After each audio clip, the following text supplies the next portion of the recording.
Steve Ray, exit 425. It's where we live. And today I'm overlooking exit 425. But at the real exit 425, our guest is Dr. Michael Kehler from the University of Calgary, the Workland School of Education. Michael focuses on masculinity studies. And we have a very interesting conversation uh, about masculinities. And you've heard the expression toxic masculinity. Uh, Dr. Keeler's got a few things to say about that. So stay with me here. Join me with Dr. Michael Kehler at exit 425. Today's guest at exit 425. In the main corridor of exit 425. Local politicians to connect with families. What are some unique challenges? Thanks very much, Steve, for having me. Exit 425. It's where we live.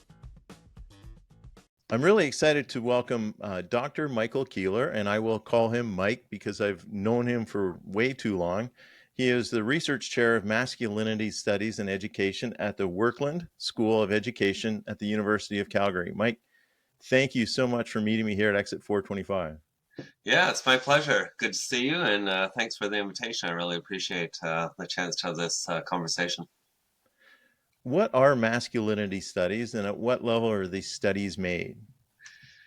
Yeah, well, masculinity studies, I mean, that's a fairly broad question, but it's all housed around critical masculinity studies. And so it brings to the conversation around gender and identity just questions about how boys navigate sort of social, physical spaces, how boys learn to be boys, and the ways in which how they learn to express themselves and think about what it means to be a boy, what it means to be a man. It's about how you and I sort of walk into different spaces and immediately know what the norms or the rules are that demonstrate a particular form of masculinity, a certain way of demonstrating whether it's our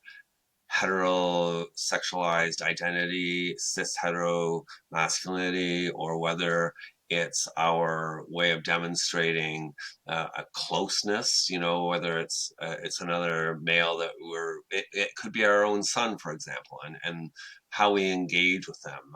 Some men, for example, might go to shake hands with their own son as opposed to embracing them. So masculinity studies is really it's a sociological sort of framework and way for thinking about gender and interactions and what masculinity and what I would argue is masculinities plural, what that looks like and how that comes into being. Because within critical masculinity studies and feminist research, we challenge those notions that being a man is about male biology.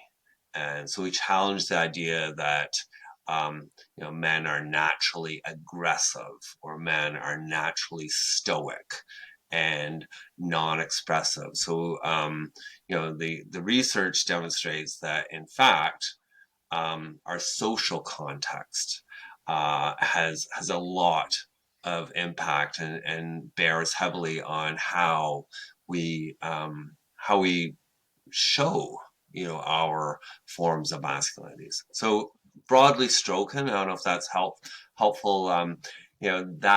That's sort of where critical masculinity studies locates itself. It's connected to feminism, and it's connected to sort of the interactions and the ways that we take up different models of masculinities.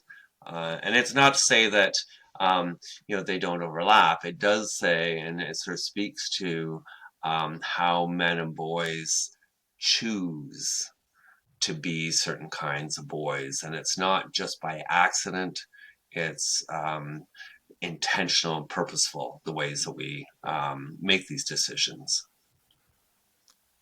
How were you inspired to pursue a focus on masculinity studies? Yeah, it's a good question, and often I get asked, like, you're a white cis hetero man, and much of my research actually challenges the kinds of privilege or power that historically have been associated with white cis hetero boys, sort of thing. And so there's often a curiosity about why. Why would I want to ask those kinds of questions when it actually sort of moves the carpet from underneath me? It actually challenges not only me, but other men, boys who look like me. And, I think a very sort of self-reflective way to think about this is I had my father who raised me and my brothers, three older brothers, for 6 years, and after which, when he passed away, my mother raised us boys, and with that upbringing and the life that I lived, so my own life narrative, I was able to see masculinities unfold before me. Particularly around when my mother um, was raising four boys by herself, and so, you have to think about the kinds of conversations, and many of them were very well intentioned, where, people would suggest that my mother needed a man. She needed a man to raise those boys into men. And, certain organizations, associations would offer help and support. Um, and and I was privy to these conversations. I watched, how people suggested my mother wasn't able to raise four boys, and my mother, was very adamant and strong, speaking back to I think the systems in play that said, "Oh, we can help you. We can show you how to make those boys into real men." And my mother, her response was that she is the model for these growing boys, sort of thing. And of course, back then, people felt like, there needed to be a model of masculinity. There needed to be a real man in the house, um, to provide the opportunities to make me, for example, play sports, certain kinds of sports, and not other kinds of sports. Um, you know, Learn how to play like a real boy or a growing man, sort of thing. Um, you know, Learn how to make things and build things. So that might be a bit of a meandering response, but it sort of points to sort of the social context that I was raised in, where I saw what sort of masculinities look like, both with my brothers around me and my mother. And I saw how institutionally there are systems at play that oftentimes are set up to ensure that certain forms of masculinities are validated or supported. And I also saw how patriarchy worked from my mother, where she had to take on a whole lot of responsibilities, as an independent woman, where I recall distinctly she she like had a car, and she took a night course, that was called wow. It's called Women on Wheels. And so she took a night course because she said she was going to learn how to change the tires, change the oil, and all the other mechanics. And she took this, again, like a night course where, for her, she was developing her own independence. And she had the attitude that she was not going to be dependent on anyone, a man included, to be able to fix her car for her. And so again, I think that's just a small example of how patriarchy sort of exists in different spaces and what she faced.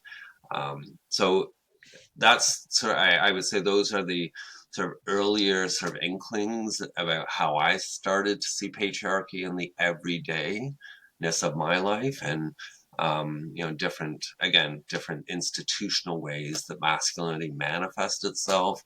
You know, raising me to be a big boy, and to play the right sports and do the right things as a man. What is healthy masculinity? Are you able to define it? And have people ever kind of assumed that it's just a more feminine masculinity? Yeah, well, again, categories like healthy masculinity or toxic masculinity, um, for me and within sort of the research domain, those kind of categories are often very limiting. They actually, they can be problematic in the sense that, and we do see it, and we have seen it for years now, where toxic masculinity has sort of been introduced to the public mainstream discourse, and so we very freely, and the media picks up and says, oh, that's toxic masculinity, and we're never quite clear about what that means. And similarly with healthy masculinity, well, if there's a healthy masculinity, there must also be an unhealthy masculinity, and it's always this binary, right? And so within the research domain, those kinds of silos or pillars can be really problematic because they don't allow us to see what occurs in between. We rely on the ways that we can say, oh, this is good and this is bad. Or toxic masculinity tends to essentialize all boys or all men. And it doesn't actually acknowledge or point to the kind of negotiations that go on. My research, in particular, it talks about, it's about sort of the differences within and among men. It's not the differences between women and men or girls and boys. So the research that I do actually points to that kind of um, space in between where differences among boys can really tell us about the kind of power arrangements the boys and men negotiate among themselves. And again, so if I was to say, oh, that's really unhealthy, um, that's an unhealthy masculinity, people would say, well, what is healthy masculinity? And the truth be known, I mean, these are just categories that we're constructing, right? So we really need to pay less attention to those kinds of categories and more attention to the process by which we arrive at those those kind of categories or spaces that we say, he's a really happy, productive individual, right? And so again, I guess what I'm avoiding sort of drawing on those categories, and trying to, I think, direct the conversation more to the process by which we learn about being certain kinds of boys, and the ways that we engage as boys and men. And I'd say too, and maybe we'll come around to this conversation, it's not just about boys and men. It's about how we socialize, and it's about who we're socializing with, and it's about expectations or those kinds of norms. Some girls and some women expect boys to be the breadwinner, or men to take control and to demonstrate power. So in doing so, some girls and women actually are participating in maintaining the kind of patriarchy that history has shown has had long-term impacts on men's mental health and well-being, sort of thing.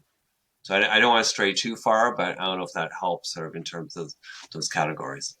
It all helps. And what it sounds to me is that rather than defining um, men as having healthy or toxic masculinity, it's like, are they good people or not? Right. Right. Yeah. And so, I that really, your answer sheds a lot of light on the concept of categorizing people as toxic or not toxic. So um, I had planned a question like that coming up. So you've answered that. You've also touched on a couple other things, but before we get to that, how much of being a man or a boy, and you've actually addressed this one as well to some degree, but maybe we can just cinch it down. How much of being a man or a boy is physiological or psychological or cultural? And you've kind of hinted at the nature versus nurture thing, and I know that you hate this expression, is boys being boys versus boys becoming a man. So have at Yeah. it, Mike.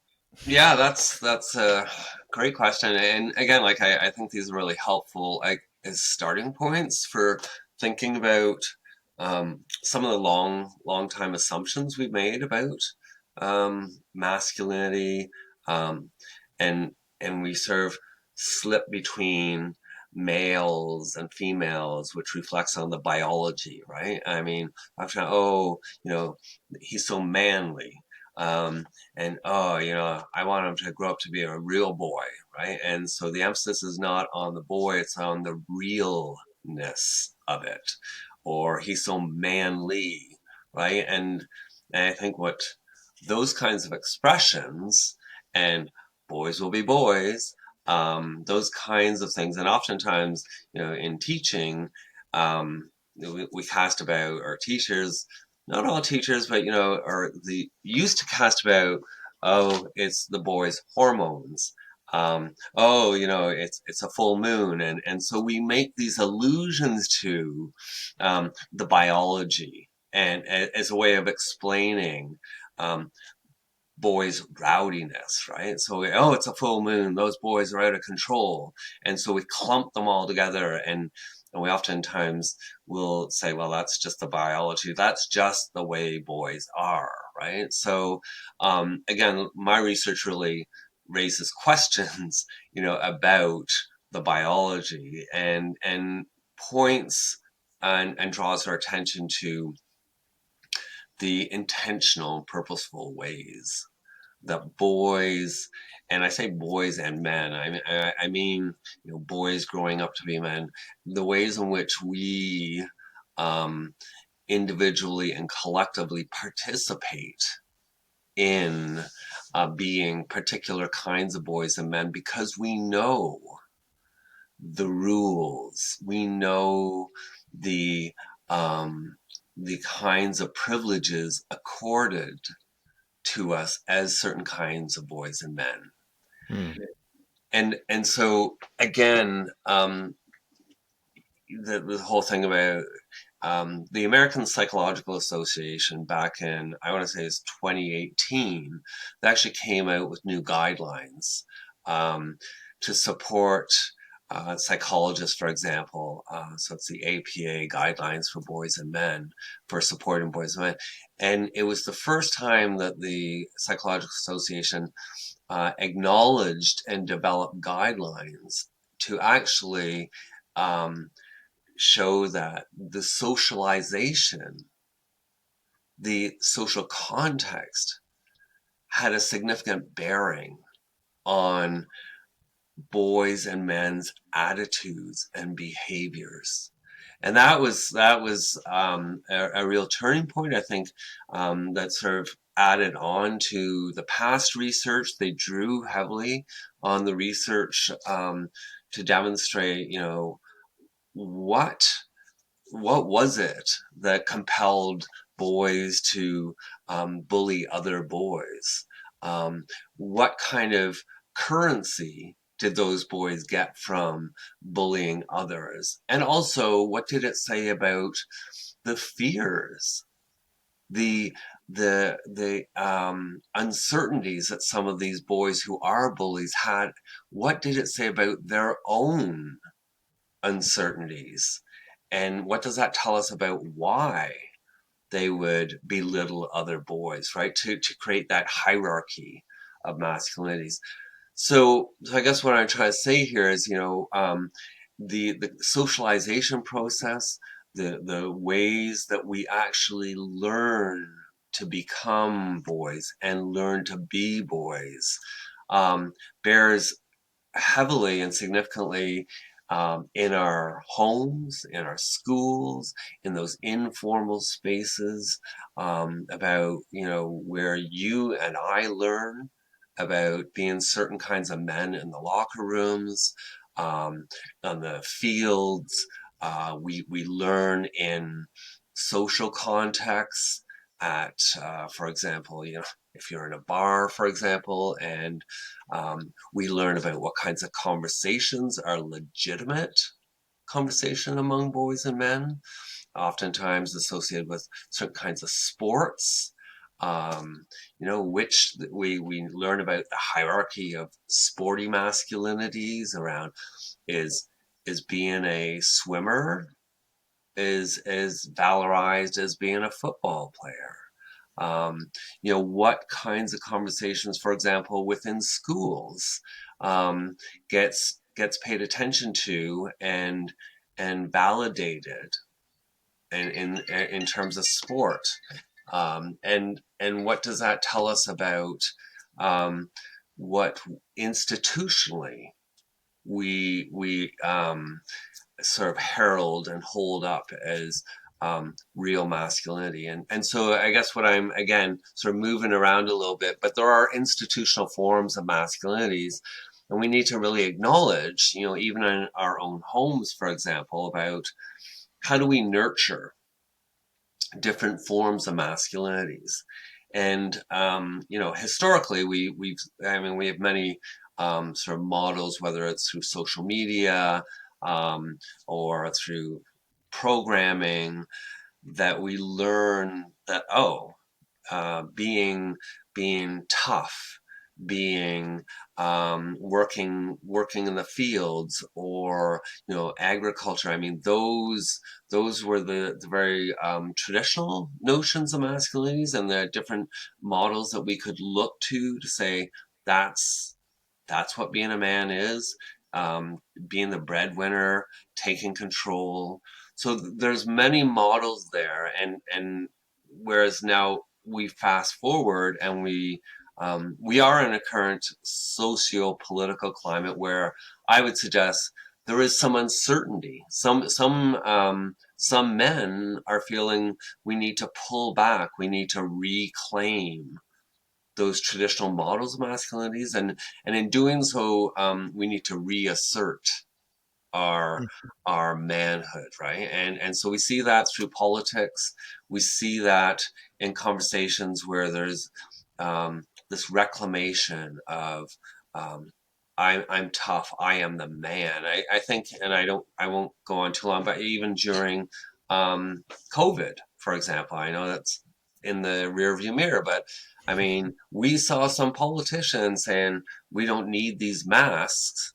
Um, we're invincible, right? And so there was an association with, we don't need to hide ourselves behind a mask, because that's not like that shows a vulnerability, and boys and men in particular publicly don't want to show vulnerabilities. We'd rather show toughness and in the face of adversity, sort of thing. So again, what I'm pointing to is like even our social political context right now, we can see where some men, some factions of society feel a sense of unease about the current social political climate, where we're actually acknowledging diversity of masculinities and diversity of gender identities, because there's a sense of losing control, of losing grip on what we've historically, white cis hetero men, have um, felt very firm in our place. So I don't know if I've meandered too far from your question, but what I'm trying to say is like that's where we end up now in terms of acknowledging um, the biology doesn't have the grip or the explanation for our behaviors and attitudes as men as we once thought it did. So, with the increased levels of research around masculinities and gender identities, there's greater evidence to suggest that we are, you, me, people around us are responsible for nurturing certain forms of masculinities, and we're also responsible for challenging and disrupting some of those norms that we once used to think were related to the biology of boys being boys. So that's where I sort of land at this point around those. I'm trying to think of how to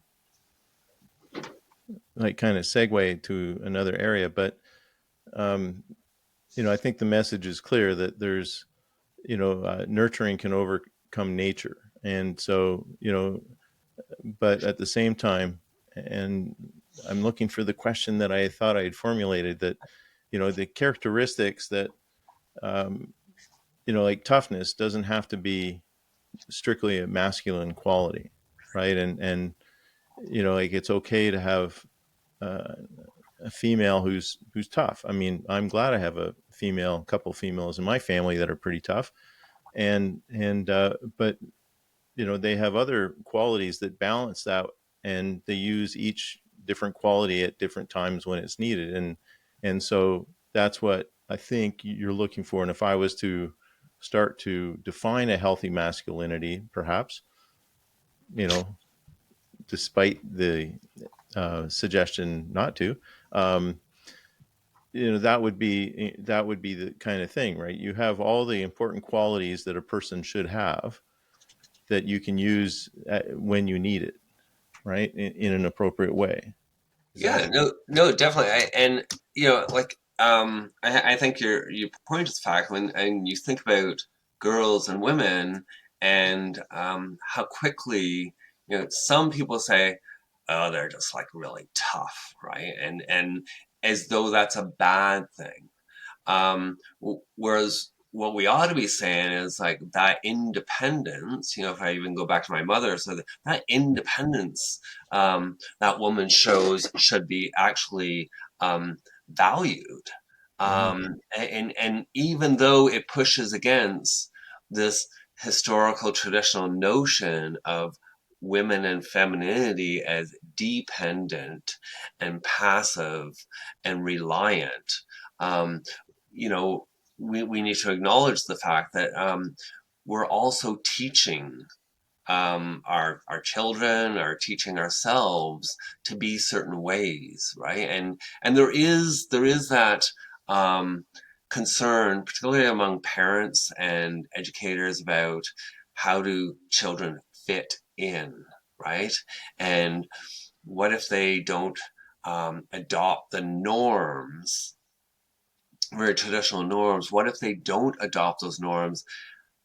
How will they be safe, right? And so questions around safety and acceptance um, play into the conversation. So oftentimes we're more inclined to say, oh, but if they could just be like the rest of the boys, or if they Mm. could just be one of the girls, right?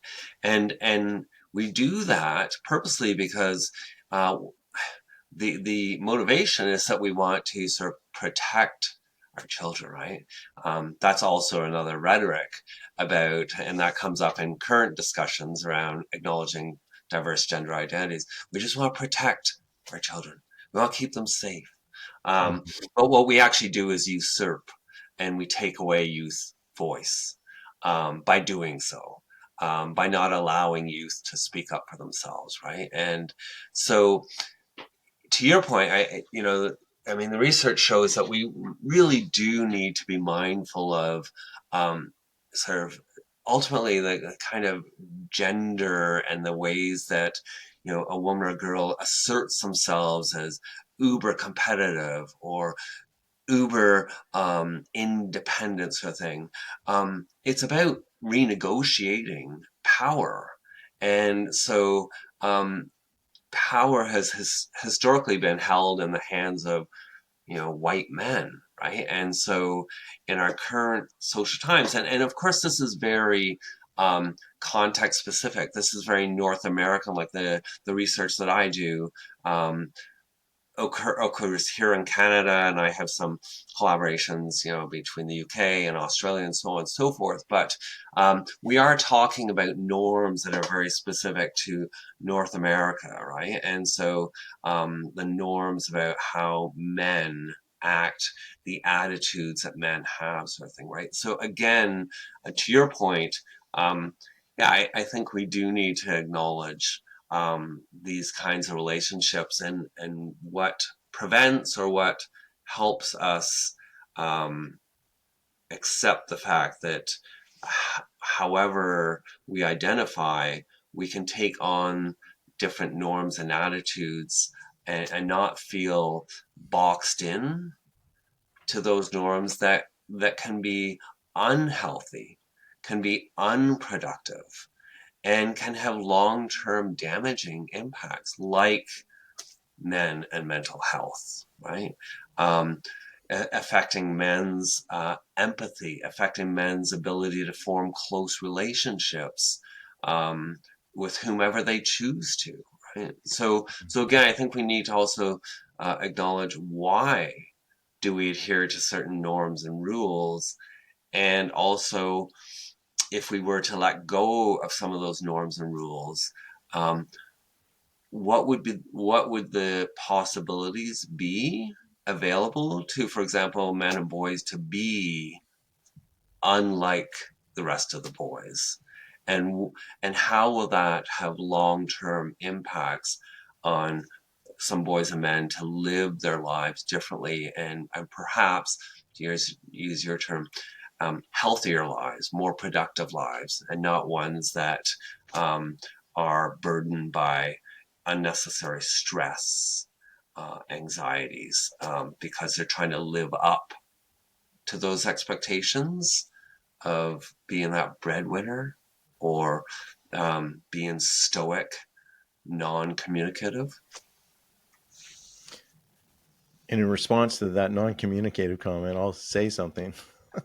um, Like, and you've changed my desire to categorize as healthy or unhealthy. Or I was going to ask about toxic as a descriptor, and we're not going to do that anymore, because I think you've dealt with it.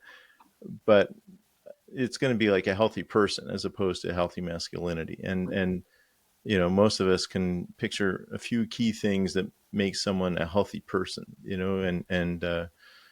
um, and how to go on from there. So I'm going to modify a couple of the planned questions I had, because and I don't think you've just gone all over the questions. I think the answers to the questions that I've asked have led to, it just shows how integrated everything is, and how you can't talk about one part of it without dealing with another part of it.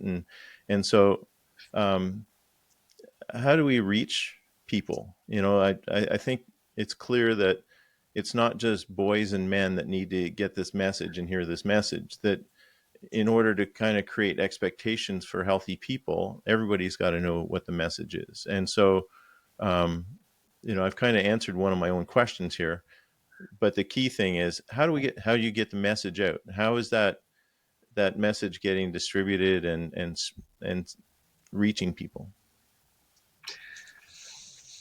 yeah, um, Or is it? yeah. It's, again, it's challenging. It's difficult. There's different. Obviously, there's different platforms, social media, different messaging. Excuse me, where um, think about myself as an educator, think about teachers. I'm currently actually doing a project, a national study across Canada, working with, inviting um, male identifying teachers to tell me about how they work with students in school. How do they challenge masculinities, the stereotypes of being boys and men? And so, as a place, to your point about how do we do this, and where does the messaging come from? My study um, is one where I'm actually really interested to learn from the teachers. Like, how do they teach to change attitudes? How do they raise questions in school that prompt all students to rethink, for example, masculinity, and what does that allow for in terms of different understandings of power and gender? And so I have a website, for example, it's called Redefining Masculinities, and that website invites teachers from across Canada, all provinces and territories to sort of be a part of the study, where they can tell us pedagogically, or say in their teaching practices, how they sort of lean into these questions. How do they support youth to think differently about gender identities and specifically masculinities? And so that's just one place. I'm trying to sort of be attentive to your question. One place in within education where teachers are doing some of the hard work of challenging the stereotypes and those traditions and norms, and in doing so, acknowledging, sort of the fluidity and the flexibility around masculinities, for example, and also in doing so, creating safer spaces. For example, for boys, not to feel like they have to be one of those boys, that they have to be complicit. And we all know, there's a long history, Steve. Like, we all know, for example, how some boys and men are complicit in certain contexts where they remain silent. They are uncertain about how to speak up, for example, about bullying or about sexual assault. So schools can be those places where we can actually sort of push back on those norms, and we can also validate boys and young men who opt out of being just like the rest of the boys. And again, I know like this does cycle back to boys being boys in our earlier part of this conversation. And so where and how do we create these spaces? Well, I mean, it doesn't happen by itself, right? There has to be intentionality. And we, think about yourself, myself, as parents, need to have some of these hard conversations. We need to, for example, and you can stop me if I'm going off on a tangent, but when you think about Hockey Canada and the recent sexual assaults, when you think about that, this is an opportunity to speak to our children. And notice I'm not just saying to our boys, because this is not just a boys issue, right? This is our issue, to think about power arrangements, to think about why were some of these boys silent? What does membership among the boys look like? And how do we speak up when we see and disagree with some conduct or behaviors or attitudes of other boys? And so I think this is also, and you talk about like healthy humans. I mean, this is about knowing how we conduct ourselves and what our attitudes are in certain spaces, not because we want to be one of the sporty boys, but because we understand, that some of the conduct and behaviors in certain spaces are belittling, degrading, and we know that respect does not look like this, it looks like this. And so again, think about Hockey Canada and the current climate, about how we create a healthier,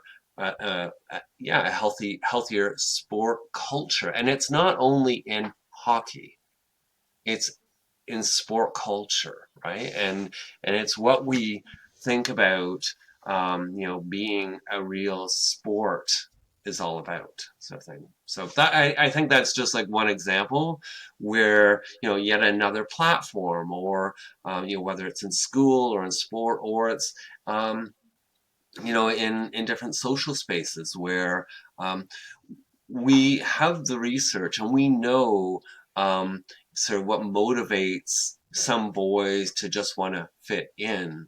We also know the long-term impact of fitting in and being silent and being complicit among and alongside some of those boys. We also know the impact that can have on boys and men's mental health. And we know that, it takes courage. It takes courage to be able to speak up and to speak out against some of those injustices, right? And I'm the last person to say, it's easy to do. It's not easy, and none of us would suggest or should suggest it's easy. It does require, work to say, find acceptance in other spaces. And so again, there are many platforms out there in sport and schools, are just one of those spaces. But I mean, we see these kinds of interactions and negotiations of power in the sandbox, on the playground, in our own homes among siblings. And so it's really, we are the adults in the room, and we are there to either allow for or encourage or interrupt some of these kinds of injustices that are gendered at the very core.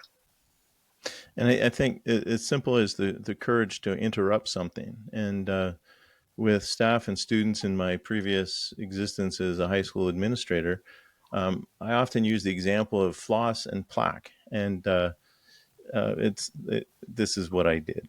And the idea that, floss isn't going to get rid of all the plaque. It's going to interrupt the chain of plaque and kill its ability to have its usual effect. And I encourage people to interrupt these things because it wouldn't stop it necessarily. You don't have to be perfect in how you stop it. You just have to interrupt it, and it will often be more easily dealt with. Mm-hmm. So that's interesting. You take a different approach to the Hockey Canada situation than most people do when they rail about it. Because it is a broader issue. It's not just what happened in that moment in that hotel room. It's a lot more. But then in talking about the environment has to be supportive of people who are courageous. You use the terms validated versus valorized. So would it be safe to say in that case, like in any case where someone has the courage to interrupt or challenge a certain situation, that they need to be validated, or do they need to be valorized? Yeah, it's I guess it's a subtle distinction, maybe not so subtle. I think boys in those situations need to be validated. They need to be assured that speaking up or interrupting those situations, are indeed valued by the rest of us who are watching. That is leadership. And I'm intentionally using some language here that I think we need to say, I never thought of that as being a leader, speaking up. and speaking out. I never thought of that as courage, right? We often associate that with more risk taking, particularly around boys and men, right? That's courage, when they actually take physical risk. You know, the old no pain, no gain. Well, we know now that that pain, you know, impacts men's mental health, physical health for um, long after, right? And so we need to be very careful about just reinscribing no pain, no gain. So what I'm saying here is, yes, you know, those kinds of behaviors where boys speak up and identify sort of the degradation or the bullying that goes on, sort of thing, or the silence when boys actually refuse to be silent anymore, or men refuse to be silent anymore, that needs to be validated. And in some ways, maybe we need to valorize those conducts, those behaviors in ways that we valorize boys' toughness. And if you want to sort of finesse that a bit, maybe you know there is a toughness in being able to withstand the popular boys turning on you for not falling in line.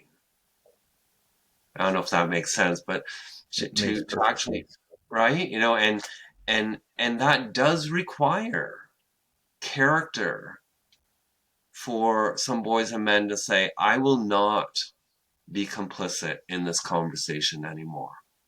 I will not, you know, speak about others that belittles them or is disrespectful, right? And so maybe we need to start paying attention more to how we support and encourage those different attitudes and behaviors.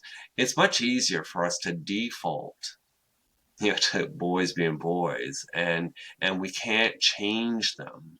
You know, and again, I do feel like I'm cycling back, but I'm trying to cycle forward too, about, you know, we often, particularly in education and in our homes, we used to think that that's just the way they are, and and we can't change some of those attitudes and behaviors. But the research shows, and if you go back to the American Psychological Association and their new guidelines, the research firmly demonstrates that we can, in fact, support diversity of masculinities, that we can, in fact, validate and valorize boys and men who reject some of those norms that have damaging and damaged effects on how boys and men live their lives. Wow. That's awesome. Like, that's really awesome. And I mean, I have a bunch of other questions and things that I wanted to ask, but you know what? I really think that that's a good place to draw a conclusion for this conversation. Um, I've learned a lot. I hope the people who are watching and listening to this have learned a lot about masculinity and the work that you do, Michael. Yeah. Um, how can people learn more aside from paying attention to Exit 425? Yeah. Well, I again, I appreciate this conversation. I think more conversations like this can certainly sort of open up rather than shut down the ways that silos get maintained, right? About the real boys or real men or not real boys and not real men. And I mean, if people are interested, I mean, they can search, you know, masculinity and Workland School of Education. That's the academic part. I have a website I share with some teachers too around masculinitydisrupted.com. That's all one word. I have some resources there. You know, again, searching, if they're interested in the research study, they can actually reach out to me directly. We're working with teacher associations across Canada around that study. So there's, again, a few websites there that I think people can go to, or email me directly at the Workland School of Education, and they can find my work online too. That's awesome. And maybe you'll come back another time and we can ask some other questions. Right, yeah. I didn't even get to the conversation about the recent Netflix Adolescence, but that's for another time. We'll do that another time. I'm sorry for cutting it off. It's almost like, I've had enough turkey, and I mean that in the best way possible. And I know that you're a gourmand, so you'd appreciate that part. It's been a wonderful meal so far, and I don't want to overstuff things. So right, love it. Well, thank you for having me. I really appreciate this conversation, and always a joy to share my research with someone as long as they feel it's a joy. And I'm open to hear more conversations and challenging ideas too. Well, hopefully we can arrange something again soon and have another conversation. We'll start off with adolescence. Sounds good. Thanks, Steve. Thank you for your time, Michael. I really appreciate it. My pleasure. Thank you. Thank you for listening or watching to Exit 425. My name is Steve Ray. Please feel free to contact me at exit425-401@gmail.com and check us out on Facebook, X, Threads, Substack, TikTok, LinkedIn, and Instagram.